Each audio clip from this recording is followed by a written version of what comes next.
genera la rotación de la hélice, con eso generamos esa cantidad de movimiento para mover el avión. ¿Qué pasa en un generador? Al revés. En un generador yo no tengo motor. En vez de yo agregarle energía al aire, no, se la tengo que sacar. ¿Para qué? Para transmitirla al generador de vapor. Entonces funciona, el principio de funcionamiento de sustentación es idéntico. Pero los perfiles, los alabeos son completamente distintos. La hélice de un generador es una hélice pesadamente cargada. La hélice de un avión es una hélice livianamente cargada. Las cargas que tengo en la hélice del avión son bajas.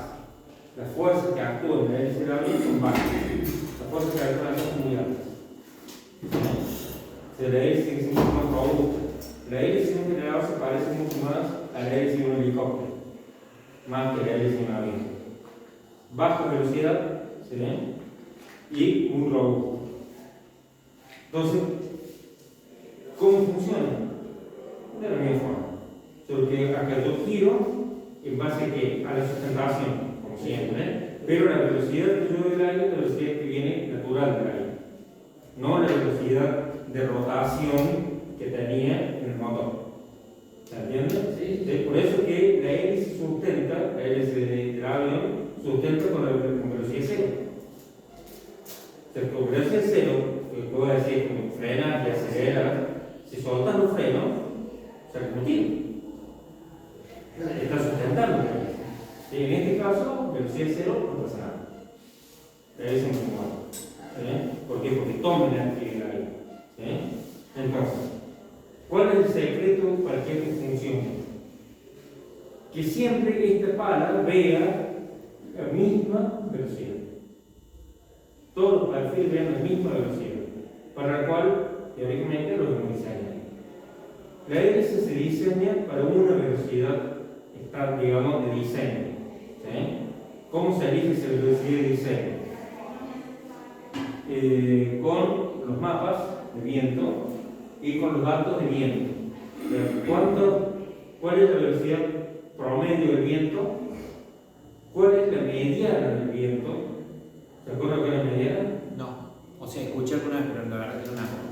Bueno, por estadística. La mediana no es sacando la. No. No es promedio, es mediana. No, sí, no hay una. Sí, la verdad que no me acuerdo.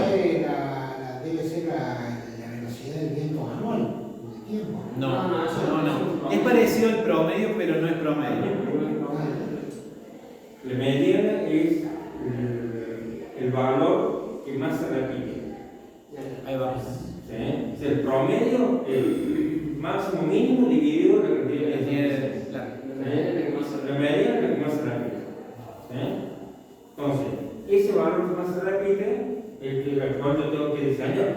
Bueno, por ejemplo, eso. En ese tipo de cosas no se pasa lo que yo decía recién cuando ¿cómo se llama? ¿Los flaps? Flap car. Bueno, ¿por qué no?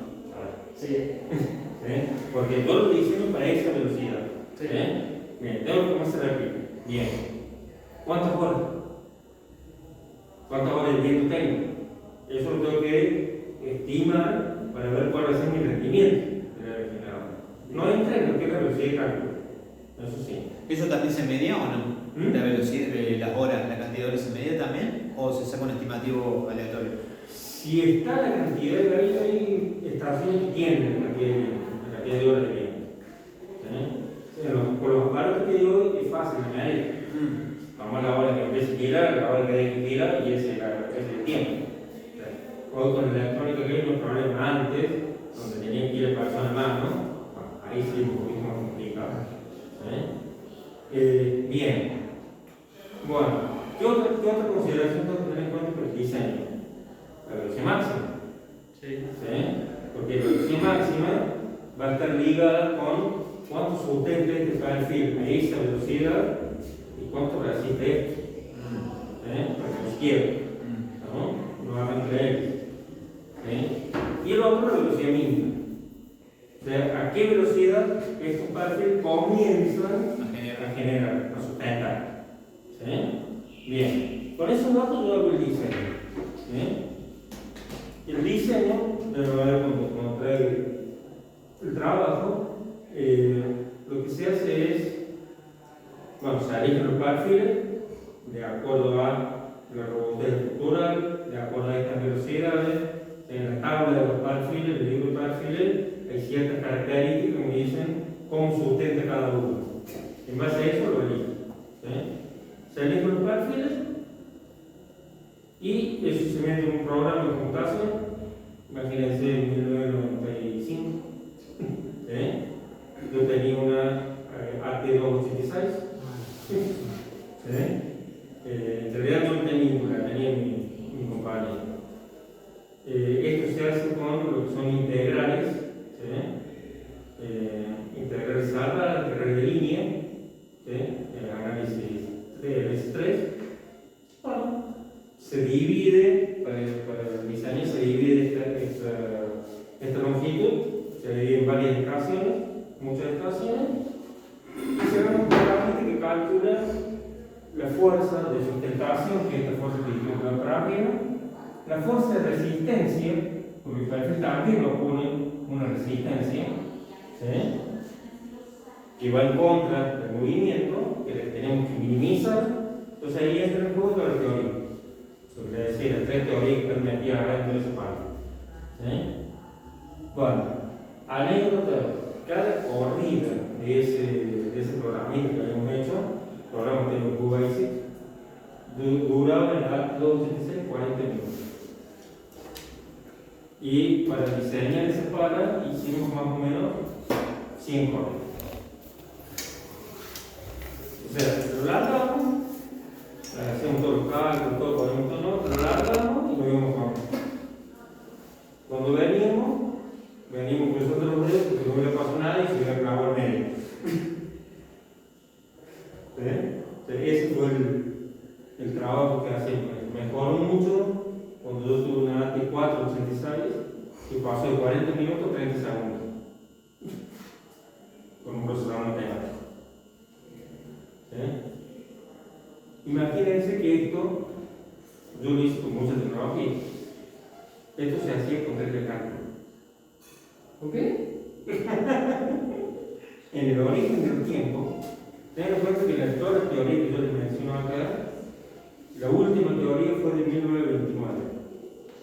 Igual su manual, nada. Una reglita era una combinación de varias reglas, con eso se hacían las multiplicaciones, potencia y raíz. Con eso se hacía un Eso así para. a mano. Calcular, anotar, calcular, anotar. O sea, ustedes se fijan ahora lo que es calcular con una computadora. Van en 1920, cuando se desarrolló todo esto, los tipos que están calculando esto a mano. Claro, puede ser recién 40 minutos y el tipo lo lleva un campamento. Más que con primero. Tiene un ritmo constante. Tienen que girar siempre al menos del 100. Claro, porque si no está. Si no, voy variando. Y voy a descubrir lo que puedo por otro lado. Esa variación de velocidad de la hélice puede llegar a lastimar el generador también, ¿no? Es que la transmite directa. Ese es el problema. El cubo de la hélice, el eje, donde están puestas las palas, y el eje del generador son solidarios. A través de la caja multiplicadora, todo lo que te quieran. Pero yo la velocidad de rotación que gire acá, la frecuencia de esa rotación va a ser igual acá. Tendré 50 vueltas acá, 150 acá, por una caja multiplicadora. Pues yo tengo 50 acá, voy a tener 150. Tengo 40, voy a tener 120. Entonces me va a variar de la misma forma. Por lo cual no puedo mantener los 50 cajas. Entonces, en este generador lo que yo tengo que hacer es mantener la velocidad de rotación constante. ¿Cómo lo hago? Y modificando la hélice, no. Pero si yo modifico la hélice y me varía la velocidad de viento, Sí, modificado. Bien. Eso se obtiene con la variación del paso. Ah, claro. ¿Sí? Entonces yo tengo la velocidad de viento que viene acá. ¿Sí? Esta hélice ve ese viento. ¿Sí? Directo, por ejemplo. ¿Sí? Sobre el borde de ataque. Si ese viento baja, para que este perfil vea la misma velocidad, tengo que moverlo. ¿Sí? ¿Para qué? Para que esté en un ángulo distinto, la componente perpendicular o paralela a este perfil sigue siendo lo mismo. ¿Sí? O sea, utiliza fuerzas de compensación del viento, de rotación de la hélice para poder mantener el tiempo. Claro, roto esta posición de la hélice. ¿Sí? Esto es el movimiento que es la variación del paso. ¿Sí? Allá en 1995, la variación del paso en los aviones ya estaba perfectamente calculada, había elementos para hacerlo, está todo muy lindo. ¿Sí?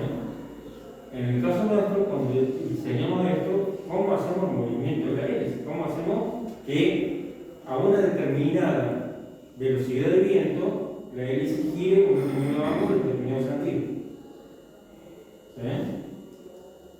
Teníamos electrónica cero. Un negrito ahí con un cable de freno ahí con el pulso dado. Más o menos. Más o menos. No hay opción. ¿Sí? Eso obviamente se le forma automática, pero es como que algo, Claro, algo que detecta la velocidad. Claro. O sea, ahora. No, siempre fue automático. El problema es cómo hacer el automatismo. Ah. Claro, ¿cómo hacer un automatismo en una época en la cual la ingeniería no estaba completamente evolucionada para esto? Claro. Entonces, ¿qué se nos ocurrió? Para ser honesto, se le ocurrió a mi socio. Nosotros tenemos el disco de la hélice acá, grande, este es la hélice. Acá está el cubo, ¿sí? Donde va a agarrar el palo acá. ¿Sí? Y dijo, el delincuente que dijo, pongamos un disco acá. Un disco muy chiquito. ¿Sí? Cosa que este disco, la única función que tiene es que recibe el viento, el mismo viento que el resto de la hélice. ¿Sí? Entonces este disco tenía un eje, ¿sí? Que iba hacia la caja multiplicadora, y este eje acá tenía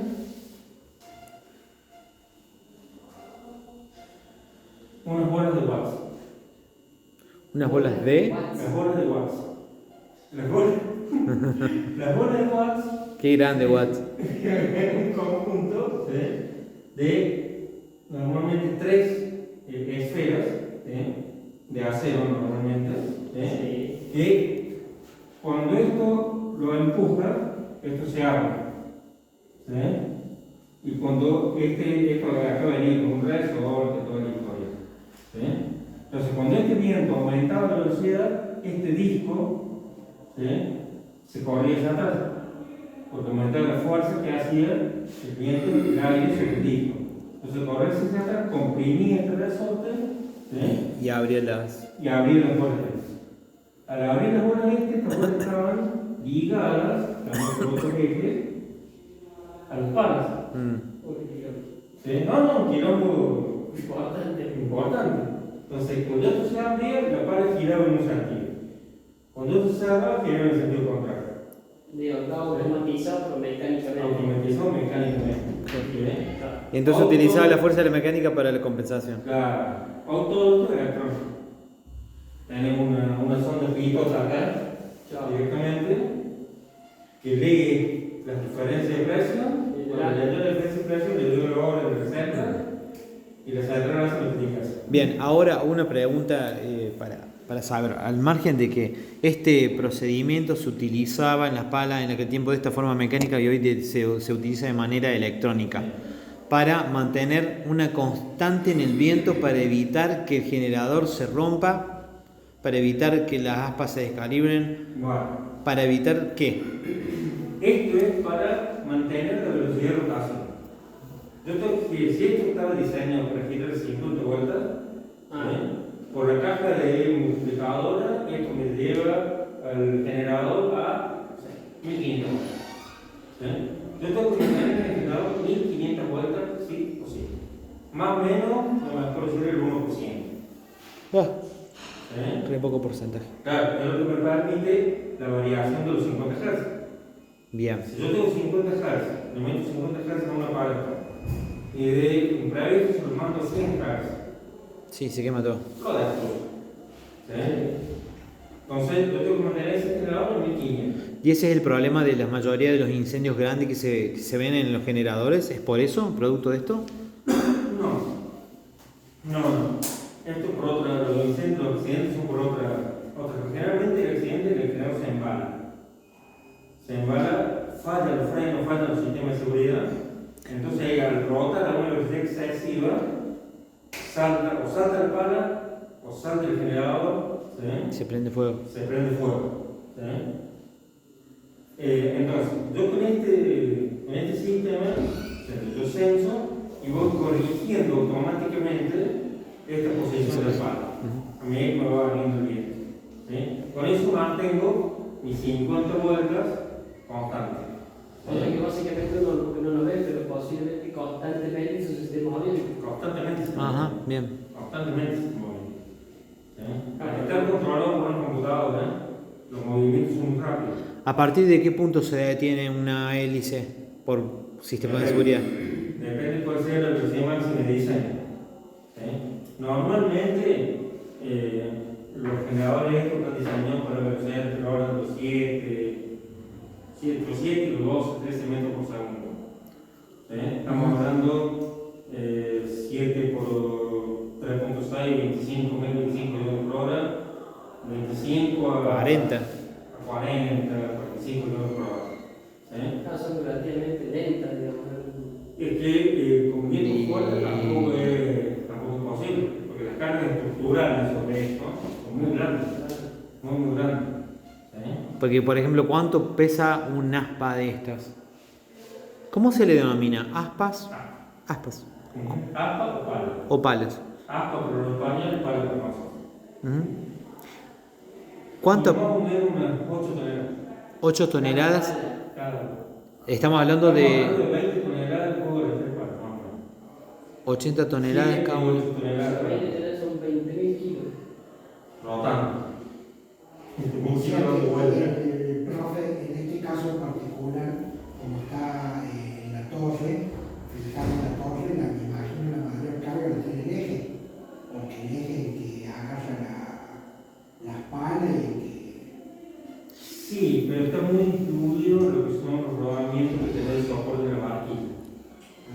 ¿Sí? Se elige, se soporta todo, ¿sí?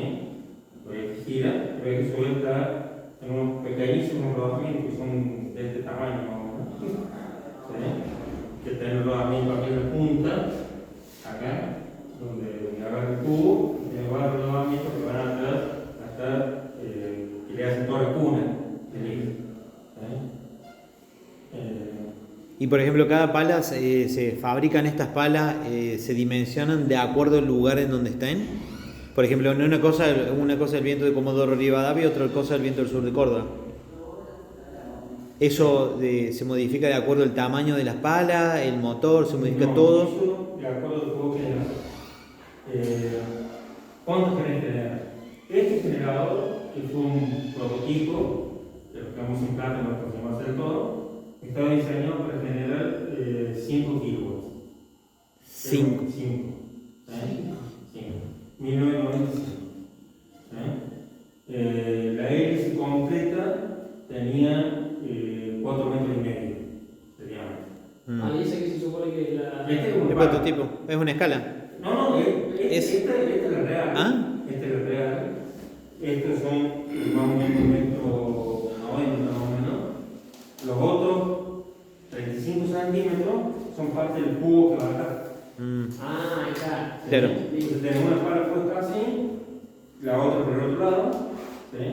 Usada por las 120 grados, 3 palas. Entonces da como diámetro los 4 metros y medio. Ahí está.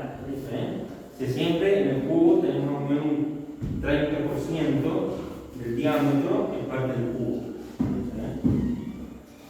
Hoy en día se utiliza, he visto palas que son la mitad de eso, con motor trifásico funcionando en el... Sí, por eso, a ver, lo que varía mucho de esa época hasta ahora es la tecnología del generador. Entonces tenemos un limitante de que el generador empezaba a generar a las 3.000 vueltas. Bien, ¿Y se 3.000. pudieron lograr hacer cosas o solamente quedó en...? Quedó un prototipo que lamentablemente murió, nos quedamos sin plata. Tengo la caja multiplicadora, también está acá.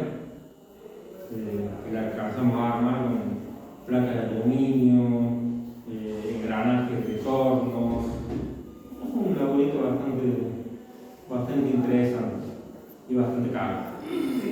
Son placas de aluminio de este espesor que hoy no quiero ni pensar cómo se sabe. ¿Y sí o sí tendría que ser aluminio? ¿No podía utilizar otro material más? Podríamos utilizar acero, pero multiplicamos todo el peso. ¿Sí?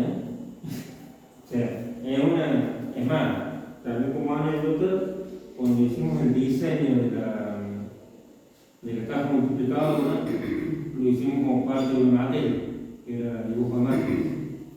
Entonces hicimos todo el cálculo,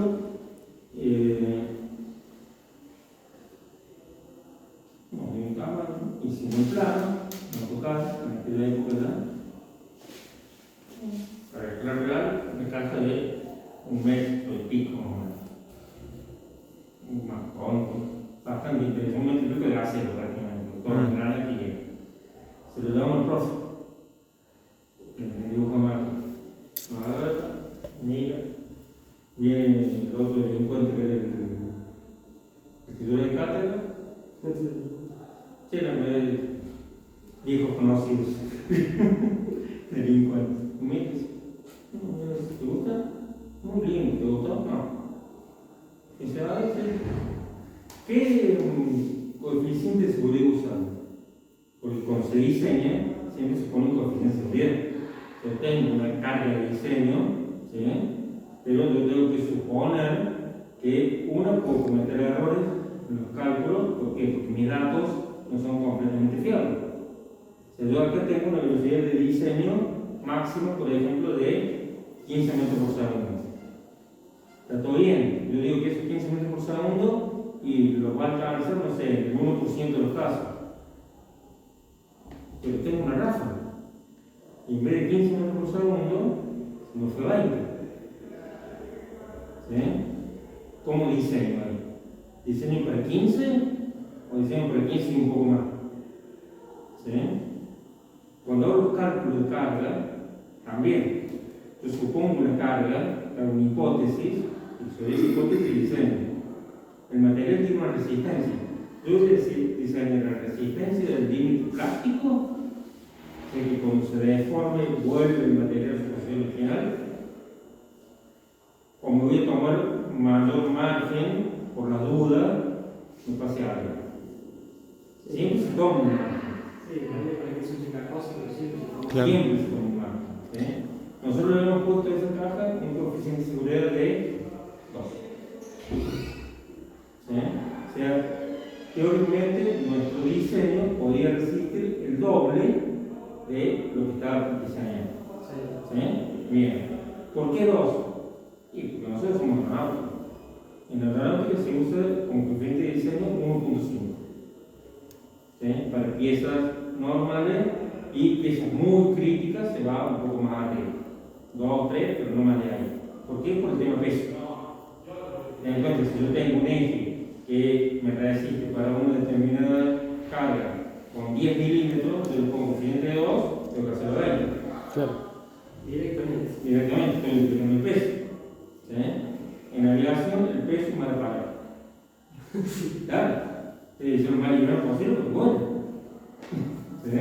Entonces, si usa un coeficiente, lo orden de 1.5. Lo vio el delincuente este y dice: no está mal, está todo mal. ¿Qué pasó? No, pues, en mecánica se usa un coeficiente de 11. De 1.1. No, 11. 11 veces. 11 veces, no sé qué es muy En mecánica. 1 millón de kilos más o menos. Más o menos. Claro. Chao. ¿Qué le pasó? Esto tiene que ir arriba, le decimos. No es imposible que yo 111, no, pero no tiene seguridad, tiene material, ¿qué?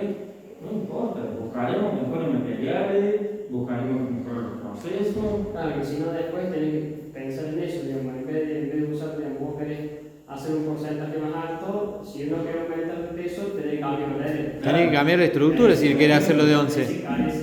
O sea, tenés que poner más o menos el edificio de califa de arriba para hacerlo de base. Claro, por ejemplo, si yo sé que lo pensaba hacer de, no sé, un SAE 4510, ¿sí? Un acero SAE 4510, Sí. y bueno, no puedo hacer el 4510, pues no me da la tensión. No. Tendría que ser, no sé, un 8230, que es como decir por el doble. Claro. ¿Sí? Por eso es que la agregación es tan cara. ¿Sí? Porque pasamos a usted a tener esos materiales como titanio, que encima son materiales estratégicos a nivel mundial. Yo acabo de pagar. No lo van a conseguir. Ya acabo de pagar 2 tornillos para la cadera de mi vieja en 250.000 pesos.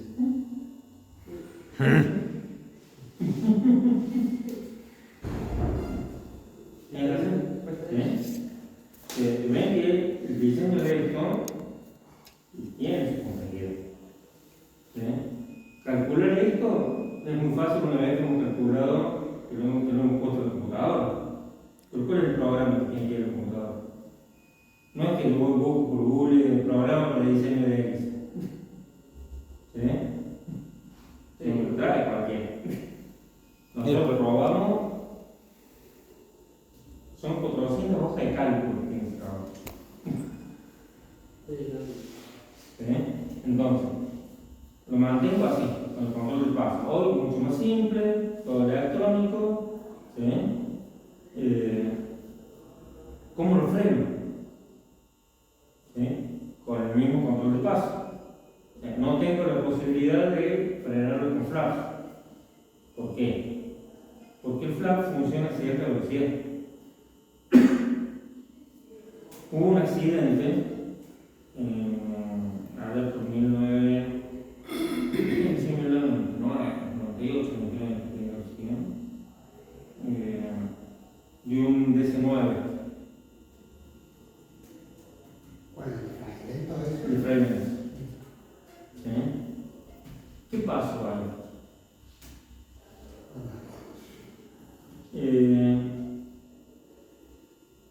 Era un avión de Autra que venía de Posadas, ¿sí? Lo que era, a Buenos Aires, pasando por Fragmentos en el 97, 10 de octubre del 97. Entró en una zona de turbulencias, zona de tormenta, y empezó a 9 kilómetros. Una tormenta fuerte, uno de los indicadores aparentemente del velocímetro empieza a fallar, daba como que el avión estaba entrando en pérdida. O sea, se viene volando a cierta velocidad por una cuestión extraña. El anemómetro, el velocímetro, indica que estamos perdiendo velocidad. Pierde velocidad, se acerca a la velocidad de pérdida, se enciende el chicharro de la alarma de pérdida, y en un avión como va a ser una pérdida es muy jodido. ¿Sí? Porque si bien es cierto que en cualquier avión yo entro en pérdida, ¿sí? Para entrar en pérdida, lo que pasa es que yo pierdo velocidad, ¿sí? Y de repente cae. ¿Sí? Quedo como piedra. ¿Qué tengo que hacer en ese caso? Cuando caigo como piedra. ¿Me pongo de mochilita? No tenemos tiempo si quieres no te atrapar. ¿Tratás de levantar la punta de la nariz? Te matas más rápido. ¿Sí? Este sería algo como planear, una cosa así, no sé si... ¿Qué tienes que hacer? Apagar los motores. Ah, soltarlo. Suelto todo. Ah, no para. toco nada. Suelto los comandos. ¿Sí? Solo el avión, cuando entra en pérdida, busca hacer esto. Baja la nariz cuando baja la nariz, aumenta la velocidad que ve el ala, automáticamente sale del ala, sola, sin tocar el comando. Ahí es lo mismo que hacen los aviones para salir de los portaaviones. Para que agarre velocidad. Claro. No es lo mismo. Solo cae cuando cae, que baja la nariz, automáticamente yo dejé de ver la velocidad horizontal que venía baja y veo una velocidad entropicada. Entropicada, entonces el ala empieza a dar velocidad de nuevo y sustenta. ¿Sí? Sustenta y me levanta. Me levanta porque la cola, no hemos hablado de la cola del avión, la cola es fundamental. La cola nunca entró en pérdida. La cola siempre fue sustentando.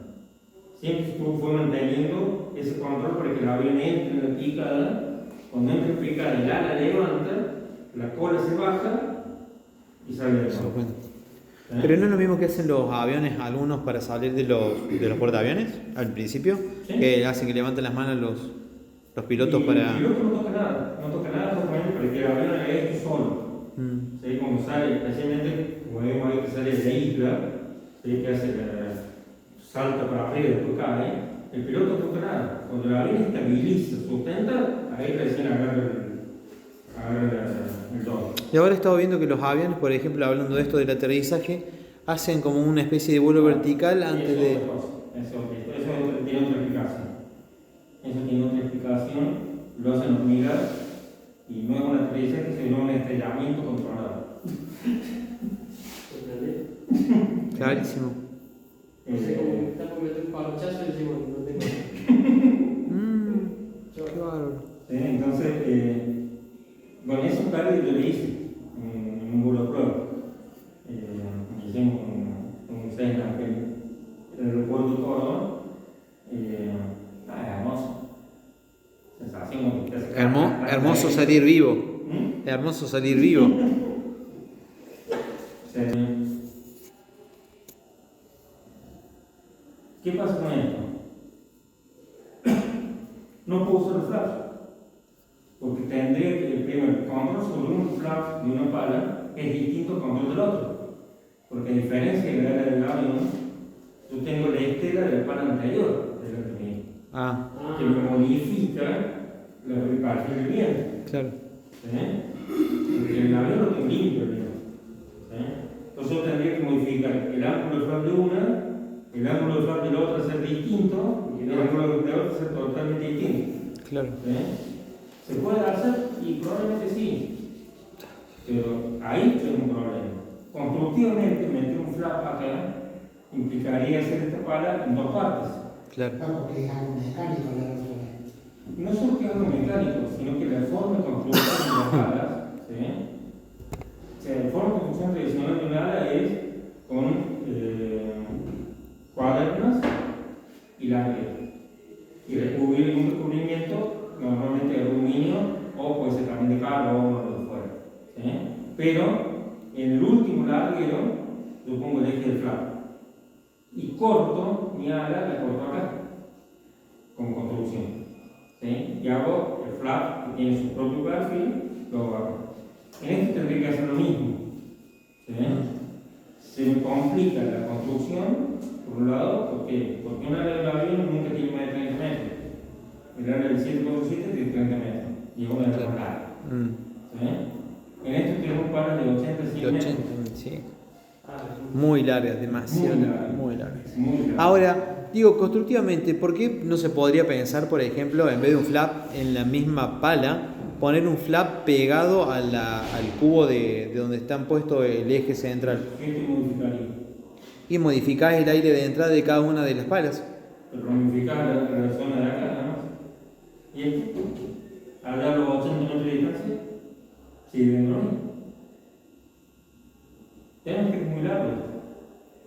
Es muy largo. ¿Sí? Si vos pones algo dentro del cubo, vas a modificar esto. La entrada del aire. Claro. Vas a modificar abajo. ¿Y qué vas a generar? Que esta pala se frene, esta parte de la pala se frene y esta parte sigue acelerada. Se quiebra. Entonces la tensión que tiene esto acá No puede quebrar. puede quebrar.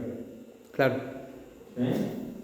Por eso no se usan no se usan flaps, no se usan alerones, nada, la pala es una sola pieza. O sea que no se los puede frenar, digamos, lógicamente, de ninguna manera mecánica que no sea por intermedio de la dirección del viento entrante. Claro, ¿sí? Entonces, se frena. Yo le mando, modifico los ángulos, modifico el radio, modifico el ángulo de paso El ángulo de paso. y la freno. ¿Sí? Pero el viento es más fuerte todavía. ¿Sí? Y esto me sigue sustentando, me va a seguir sustentando. ¿Qué tengo que hacer? Mandar la bandera. Que hacemos recién. Es una posición de esta pala respecto al viento tal que no genera ninguna fuerza. ¿Sí? La presión del extra 2 y del intra 2 son iguales. Se contrarrestan, digamos. Y a una buena velocidad de viento, esa posición de bandera sí, funciona. Sí. Entonces la pala, la hélice, empieza a girar como quien dice loca. No cargada. Hace esto. Gira, pero cae a la misma velocidad que más despacio. Porque esto no sustenta. ¿Sí? ¿Para qué se usa la bandera? Para frenar esto y cuando está a una velocidad baja, aplico el freno mecánico. Claro. ¿Sí? Porque si aplico el freno mecánico cuando esto gira en condiciones normales, corro el riesgo De que se rompa el freno. Y se rompa el ala. 15 centímetros. Como pasa con el freno radial. Claro. Tengan en cuenta que los frenos son frenos a disco. Freno. Entonces, eso se va calentando por la fricción, se calienta en forma tal y llega a 700, 800, 900 grados. ¿Y las palas estas de los generadores también son freno a disco? Sí. ¿Cuál es el tema? ¿La velocidad baja? Sí. ¿La inercia? ¿Cuánto es? ¿Cuál es el problema del freno? ¿Cuál es la dimensión de un freno? ¿Qué tiene que poner un freno? ¿Qué tiene que tener en cuenta? ¿El delta de velocidad? Sí. ¿Qué velocidad quiero bajar? ¿Sí? ¿Y qué masa quiero frenar? Claro, es que eso es Eso es fundamental. Porque si por la frena, más que no sé como el mismo tema que con los camiones, donde tú dices que los camiones tienen que frenar en 300 metros, Claro. me imagino que esas 20 toneladas capaz que necesitan media hora para frenar. O necesita un disco de freno que tiene este tamaño. Claro. ¿Para qué? Para que me disipe el calor. Ese es el problema. El freno, el disco, principalmente disipa calor. Disipa calor. ¿Y que utilizarían algo diferente en un disco de freno como los autos, por ejemplo, de alta gama que usan disco de cerámico? ¿Algo de un metal especial o diferente? Sí. Digamos como para no cambiar el diámetro del disco. ¿O necesariamente se cambian ambas cosas? No necesariamente. Vos podés jugar. Y ahí jugar con los costos. ¿Cuánto tenés para poner encima? No es lo mismo un disco de acero que un disco de cerámica. Bien. Los costos son completamente distintos. Las prestaciones son completamente distintas. Con un disco, no sé, un disco mecánico frena con un diámetro de 100, el otro frena con 50. Pero también hay otras cosas que, cuántas veces lo frena, Claro, el tema está que hay estos bichos, vos tenés las 20 toneladas de una vuelta a 50 RPM, ¿sí? Y son 20 toneladas que frenar. Entonces ahí es donde, bueno, tienes que bajar la velocidad primero, baja un poco la velocidad y recién ahí puedes aplicar el freno mecánico. ¿Sí? ¿A qué velocidad por lo general se suele aplicar un freno mecánico? 15, 20 RPM. ¿15? 20 RPM. Ah, bien. Va bastante lento. Ustedes lo ven, va bastante lento. ¿Sigue produciendo esas revoluciones? ¿Energía? En esas condiciones ya no produce, porque yo lo mandé en bandera. Ya está, no sustenta nada. Sigue girando, pero yo, por seguridad, tengo que desconectar el juego del generador. El sistema, claro. Claro, si me pasa algo, si me embala, que no me embale el generador. Exactamente. ¿Sí? ¿Hay alguna forma de desacoplarlo Sí, previamente por seguridad? Tiene embrague para desacoplar. Claro, sí, me imagino que sí. Sí, hoy sí tiene. Bien, buenísimo. ¿Sí? Entonces, bueno, esa es la forma más o menos que se comanda un bicho de esto. ¿Sí? Entonces, ¿qué vamos a hacer nosotros? ¿Diseñar los movimientos? No vamos a meter. Si no me Precaución menos. Si no me pasa, lo tenemos que ¿Sí? Fíjense, acá lo dicen los chicos con buena voluntad, pero fíjense los bordes de ataque. Si te planas. Son planos. ¿Sí? Esto tiene que estar en el borde de ataque de aquella redondeado, los puntos bien redondeados. Tal vez eso me costó 6 semanas. De 8 horas por día con el cargado en un torno. ¿Sí? Un trabajo artesanal. ¿Y a dónde se fabrica todo la del Corán eso? Que mide 100 metros? No, había uno, yo tenía el grupo de Carmona, que estaba en La Rioja, que yo creo que llegaban a 2 megas, o sea, un bicho del orden de los 80 metros, no son de 13. ¿En Mendoza se fabrica? Las palas, Las palas en Mendoza. en Mendoza. Sí, el grupo de Carmona en un momento lo fabricó en La Rioja, ahora no sé cómo tal. ¿Cuál es el máximo de potencia que puede producir? Y hoy ha habido algunos que tenían entre 10 y 12 megavatios. Mira vos. Ok. Para el orden de 120 cada uno. 120, sí, he visto así de largo. Sí, se lo pasan los camiones en Brasil que tienen un montón, vuelta a vuelta, un montón de problemas para llevar y trasladarlo. Sí, sí. Arriba son 130 toneladas, casi como cuesta ahí arriba. Casi 130 toneladas. 130 toneladas, 130 metros. Con viento que pueden superar los 130 kilómetros por hora. Bueno, son todas las cosas que tener en cuenta. ¿Sí?